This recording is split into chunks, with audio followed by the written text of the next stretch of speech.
여러분 안녕하십니까? 오늘은 예수께서 야훼이시라는 증거들 153가지 중에 29번째로 우리 창세기 1장 26절의 복수대명사 우리는 하나님 아버지와 사람 아들이다 라는 제목으로 함께 살펴보도록 하겠습니다. 이전에 인용했던 창세기 1장 26절입니다. 엘로힘이 가라사대 우리의 형상을 따라 우리의 모양대로 우리가 사람을 만들고 그로 바다의 고기와 공중의 새와 육축과 온 땅과 땅에 기는 모든 것을 다스리게 하자 하시고 엘로힘이 자기 형상 곧 엘로힘의 형상대로 사람을 창조하시되 남자와 여자를 창조하시고 네, 그럼 여기에 26절에서 3번이나 복수대명사로 우리라고 기록이 되어 있는데 우리는 누구를 가리키는 것일까요? 우리의 형상, 우리의 모양이라고 하신 이 형상과 모양이라고 하는 의미는 무엇일까요? 엘로힘은 자신을 모세에게 에흐예라고 알렸습니다. 곧 내가 있다. 1인칭 단수이죠. 결코 우리라고 알리신 적이 없음을 야훼께서 친히 증거하신 십계명 돌판에서 첫 번째로 확인을 할 수 있습니다. 엘로힘은 공간 안팎에 항상 충만하게 계심으로 형상이 있을 수 없는 영이심을 친히 증거하셨고 그분이라는 어떤 형상도 만들지 말라고 제2계명에 명령하셨습니다. 신명기 4장 15절에 야훼께서 호렙산 화염 중에서 너희에게 말씀하시던 날에 너희가 아무 형상도 보지 못하였은즉 너희는 깊이 삼가해서 만들지 말라는 명령이죠. 자, 다음 장으로 넘어가 봅니다. 엘로힘께서는 태초에 이미 모든 것이 이루어진 것으로 보시는 분이라는 제목인데요. 엘로힘은 자신이 시간과 공간을 창조하시기 전에도 스스로 계시는 분입니다. 시간을 창조하신 분이니까 당연히 시간의 제한을 받지 않으시죠. 그래서 영원 태초 알파나 영원 마지막 오메가나 그분은 현재 시점에서 동시에 이 처음과 끝을 다 보시고 뿐만 아니라 그 안에 있는 것을 다 동시에 보실 수 있는 분이십니다. 하나님의 이러한 초월적 특성을 이해하지 못하면 우상으로 가공하게 됩니다. 시간을 창조하신 후에도 언제 어디에나 계시는 분입니다. I am 에흐예거든요. 근데 그분은 보이지도 않으시는 형상을 가질 수 없는 분이십니다. 왜냐하면 시간과 공간 그리고 공간 안팎 어디나 다 항상 계시는 분인데 어떻게 몸이 있을 수가 있겠습니까? 그러니까 하나님은 영이시고 그분이 영으로서 어떤 영체도 없는 분이다라는 사실을 반드시 이해해야만 됩니다. 일단 여기에서는 누가복음 20장 38절에서 시간의 초월자이심을 설명을 하겠습니다. 하나님은 죽은 자의 하나님이 아니요 산 자의 하나님이시라 하셨는데 중요한 것은 바로 이 하나님께는 모든 사람이 이미 부활을 했다라고 말씀을 하시고 있습니다. 이것은 출애굽기 3장 14절에서 하나님께서 모세에게 나타나셔서 나는 예후에다 하실 때에 하신 말씀을 예수께서 인용을 하신 것입니다. 하나님께서 보실 때에 생명을 얻고 구원받아서 부활할 모든 사람들은 이미 모세 때에도 살아있는 걸 보셨을 뿐만 아니라 처음서부터 이걸 다 보셨다는 겁니다. 그러면 그 안에 아들이 탄생을 해야 되고 대속으로 죽으셔야 되고 하는 모든 일들을 다 이미 모세 때도 보셨다고 하는 사실을 저와 여러분들은 인정을 해야 되거든요. 그럼 창세기 1장에서도 다 보셨다는 것을 인정하지 않으면 안 됩니다. 이 말씀은 엘로힘께서 시간을 지으시기 전부터 없는 것을 있는 것 같이 부르시며, 이것은 로마서 4장에 아브라함의 하나님을 바울이 묘사할 때에 쓴 표현입니다. 아들을 낳으시기 전에 어떤 시점이 있었겠죠. 내가 오늘 낳았다 할 때에 낳을 시점 이전은 낳으시지 않고 그분만 스스로 계셨거든요. 그런데 낳으시기 전이라 할지라도 그분은 있는 것처럼 부르시는 분입니다. 부시고 예 아들아 가능하지요. 얼마든지 하나님 앞에서는 그것이 인정되어야만 합니다. 히브리서 4장 말씀에 보시면 3절에 이미 믿은 우리들은 하나님의 안식에 들어간다. 여기 보면 하나님의 안식이라는 표현이 또 나옵니다. 그런데 하나님께는 세상을 창조하실 때부터 창조를 하시기 전부터 천지 창조하기 전에 천사들을 창조하기 전부터 시간과 공간 만유를 지으시기 전부터 이미 모든 일들이 다 이루었느니라 라고 말씀을 하십니다. 그래야 하나님이 영원히 안식하시는 거, 쉬시는 거, 끝내는 것이 있다는 그런 의미를 이해하시면 되겠습니다. 엘로힘께서 이미 처음부터 모든 것을 이루신 상태로 보시면서 그 과정 중에 있게 될 아들을 보시고 아들의 형상대로 아담을 만드시는 일은 얼마든지 가능할 뿐만 아니라 당연한 일이라는 것을 모든 분들이 이해를 해야만 됩니다. 이걸 깨닫지 못하면 절대로 하나님의 경륜의 비밀을 알 수도 없습니다.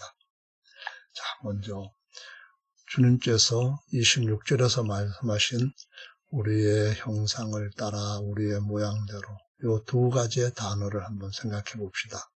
무엇을 따라 무엇대로 하는 말은 따라야 할 무엇이 앞서서 있습니다. 그대로 해야 할 이 무엇이 먼저 있어야 그래야 무엇대로라고 말할 수가 있는 겁니다. 예를 들어서 역대상 15장 15절에 모세가 야훼 말씀을 따라 명한 대로 레위 자손이 채로 하나님의 궤를 끼어 어깨 베니라 했거든요. 그러면은 요 따라 이전에 말씀이 먼저 있습니다. 형상을 따라 했으면은 형상이 먼저 있다는 거예요. 명한 대로 요 대로 이전에 명령이 먼저 있는 겁니다. 그래서 모양대로 하면은 모양이 먼저 어떤 것이 있어야 된다는 것을 분명하게 알 수 있습니다. 요한계시록도 보겠습니다. 20장 12절에 또 내가 보니 죽은 자들이 물온되어서 하고 그 보호자 앞에 섰는데 책들이 펴있고 또 다른 책이 펴졌으니 곧 생명책이라 죽은 자들이 자기 행위를 따라 책에 기록된 대로 심판을 받으니라고 말씀합니다. 최후 심판이에요. 그러면은 행위가 먼저 있어야만 거기에 따라서 심판을 합니다. 기록된 책이 먼저 있어야만 그대로 심판을 하게 됩니다. 그래서 우리의 모양을 따라 또는 형상을 따라라고 말씀하셨을 때 그럼 무슨 형상이 먼저 있었을까? 우리의 모양대로라고 말씀하셨으니까 그럼 무슨 모양이 먼저 있었을까? 이것을 바로 깨달아야 된다고 하는 것이죠. 자, 엘로힘께서 아담을 창조하실 때 그 형상에 본래 있던 원본을 보시고 말씀하시고 창조하셨다는 건데요. 로마서는 16장 끝에 가보시면은 하나님의 비밀, 경륜의 비밀에 대해서 말씀합니다. 모든 사람들이 아는 건 아니고요. 정말 적은 무리의 목회자들이 이해를 하는 경륜의 비밀인데요. 그 로마서에서 아담은 오실 자의 모형이라 라고 말씀합니다. 물론 개역 개정 성경에서 여기서는 모형이라고 표현하고 있습니다. 로마서 8장 29절에 보면은 하나님이 미리 아신 자들로 그 아들 누굽니까? 원본입니다. 그 형상을 본받게 하기 위하여서 미리 정하셨다, 예정하셨다는 겁니다.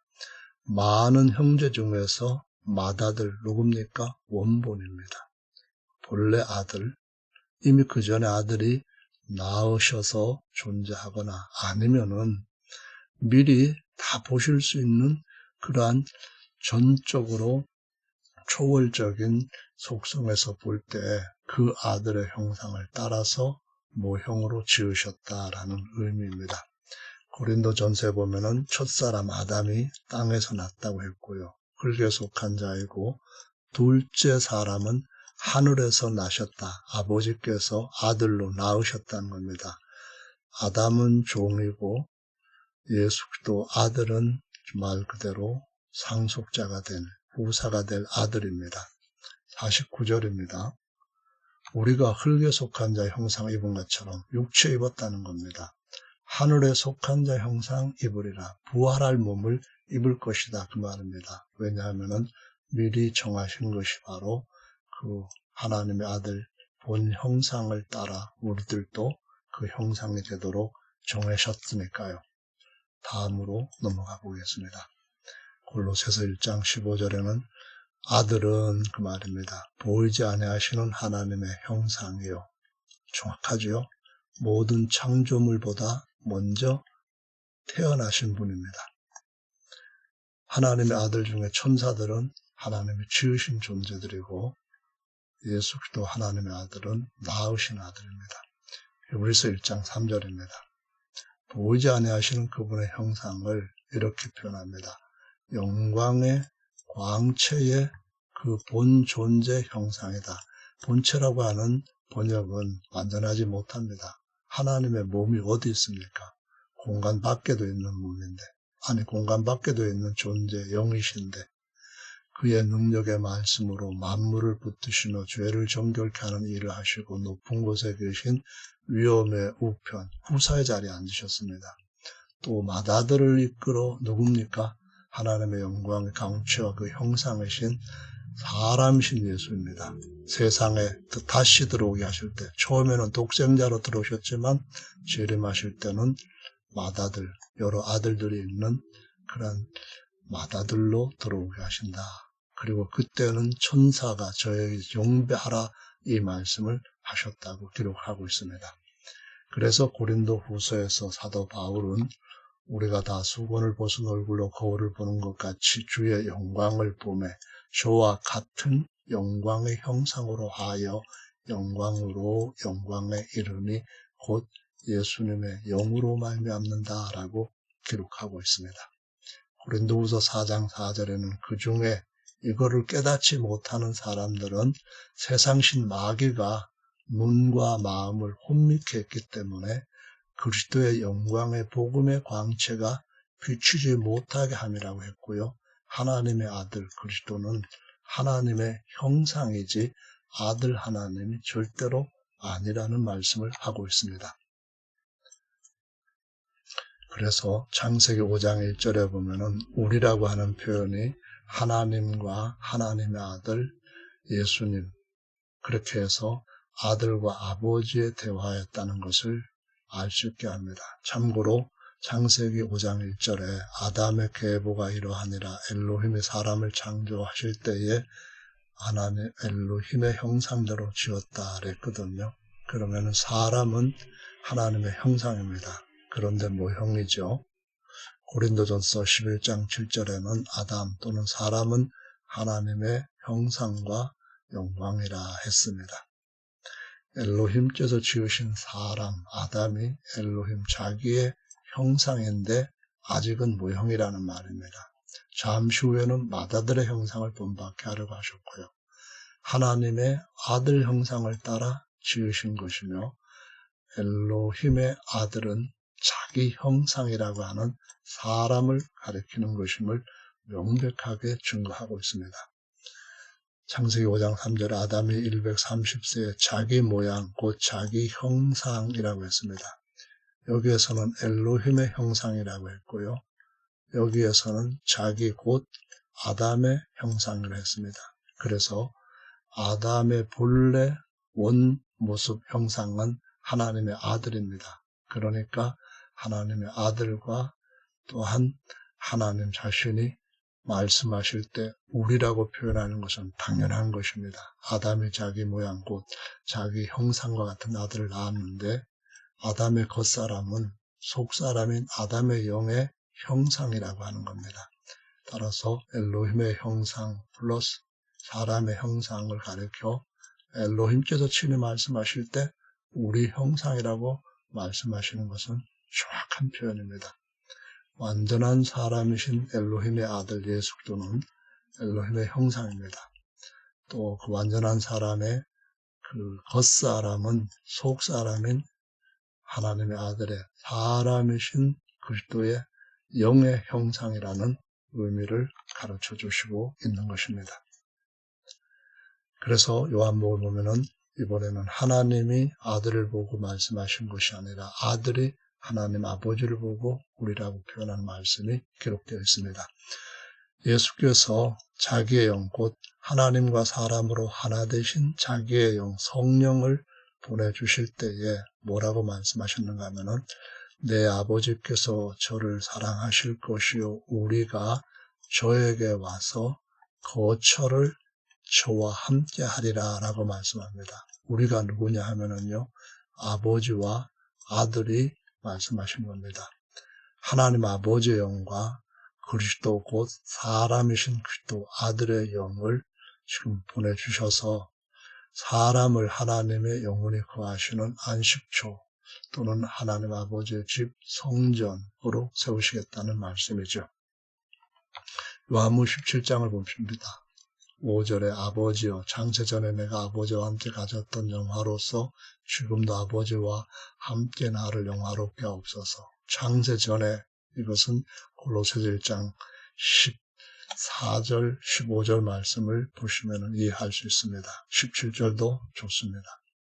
11절입니다. 나는 세상에 더 있지 아니하오나 저희는 세상에 있사옵고 나는 아버지께로 가옵나니 거룩하신 아버지여 내게 주신 아버지의 이름으로 저희를 보존하사 우리와 같이 저희도 하나가 되게 하옵소서.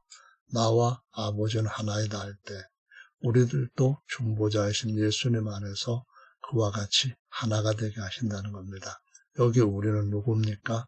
바로 아들이 아버지와 함께 우리라고 표현을 하고 있습니다. 21절 아버지께서 내 안에 내가 아버지 안에 있는 것 같이 저희도 다 하나가 되어 우리 안에 있게 하사 세상으로 아버지께서 나를 보내신 것을 믿게 하옵소서라고 기록했어요. 22절에 내게 주신 영광을 내가 저희에게도 주었사오니 이것은 하나님의 형상의 영광의 형상의 같은 모습으로 맏아들의 형상과 같이 될 것임을 보여주신 겁니다. 이는 우리가 하나가 된 것 같이 아버지와 아들인 제가 하나가 된 것 같이 그 말입니다. 저희도 하나가 되게 하려 함이니이다. 24절에 아버지여 내게 주신 자도 나 있는 곳에 나와 함께 있어 아버지께서 창세전부터 나를 사랑하심으로 내게 주신 나의 영광을 저희로 보게 하시기를 원하옵나이다. 창세전부터 곧 모든 피조물 지으시기 전부터 하나님께서 아들을 낳으셨고 아들을 지극히 사랑하셨고 아들에게 하나님의 모든 영광과 권세와 존귀를 주셔서 후사를 삼으셨고 그와 같은 자리에 많은 아들들도 함께 설 수 있게 하시겠다는 것이 하나님의 영광의 경륜의 비밀입니다. 로마서 8장 17절에 보시면 원래는 자녀이면 할 때 아들, 딸이 아니라 아이들이면 하나님이 낳으신 어린아이면 낳으신 아들입니다.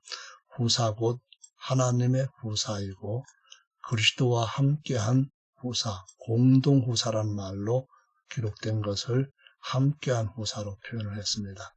그와 함께 영광을 받기 위하여 고난도 함께 받아야 될 것이니라. 29절에 하나님이 미리 아신 자들로 또한 그 아들의 형상을 본받게 하기 위하여 예정하셨으니 그로 많은 형제 곧 하나님의 아들들 거듭난 자들 중에서 맏아들이 되게 하려 하심이라 했습니다. 그래서 형상, 아들, 맏아들 이러한 중요한 단어들을 놓치시면 안 됩니다. 히브리서 1장 5절입니다. 하나님께서 어느 때 천사장 누구에게 내가 내 아들이라 오늘 내가 너를 낳았다 하셨느냐? 그런 적 없다는 겁니다. 나는 그에게 아버지가 되고 그는 내게 아들이 되리라 그런 적 있냐? 없다는 겁니다. 천사들은 하나님이 낳으신 독생자, 하나님이 낳으신 많은 아들들을 섬겨야 할 종들에 불과합니다. 또 6절 마다들을 이끌어 세상에 다시 들어오게 하실 때에 하나님의 모든 천사가 저에게 경배할지어다 라고 말씀하셨습니다. 히브리서 2장 11절에 보면은 거룩하게 하시는 아들, 이것은 요한복음 17장 기도에서 우리라고 계속 말씀하셨던 바로 그분을 가리킵니다. 하나님의 아들, 중보자이신 그 아들이 우리도 거룩하게 하셨습니다. 그래서 거룩함을 입은 자들이 다 한 아버지께로부터 태어난 자들이라고 했고, 그러기에 하나님께서 태어난 우리를 형제라 부르기를 부끄러워 아니하셨다라고 말합니다. 천사들은 지음받은 존재이기 때문에 절대로 동류가 아닙니다. 동류들 중에 가장 승한 자, 곧 영광을 받기 합당한 자가 마다들이라는 말씀입니다. 히브리서 5장 5절에 또한 이와 같이 그리스도께서 대제사장, 그래서 그들은 제사장이 되고 만왕들이 될 겁니다. 스스로 영광을 취하심이 아니 오직 말씀하신 이가 이르시되 너는 내 아들이니 내가 오늘날 너를 낳았다 하셨습니다. 그래서 이 대제사장은 예수님께서 사람으로서 자신의 하나님께로부터 태어난 속사람을 가리킵니다. 그리고 그가 십자가에 달리신 어린 양으로서는 우리의 제물이 되기 위해서 그 모든 영광 벗어버리시고 천하고 천한 약한 인간의 범죄한 것 같은 그 육체를 입으셨던 헛사람을 가리키는 겁니다. 오늘 여기까지 보시면은 하나님께서 우리의 형상을 따라 우리의 모양대로 사람을 만들자 할 때 하나님이 신이 우리를 만드신 것이 그 아들의 형상으로 언젠가는 완전한 자신의 후사로 세우시기 위한 것을 알 수가 있습니다. 오늘은 이것으로 마치겠습니다. 감사합니다.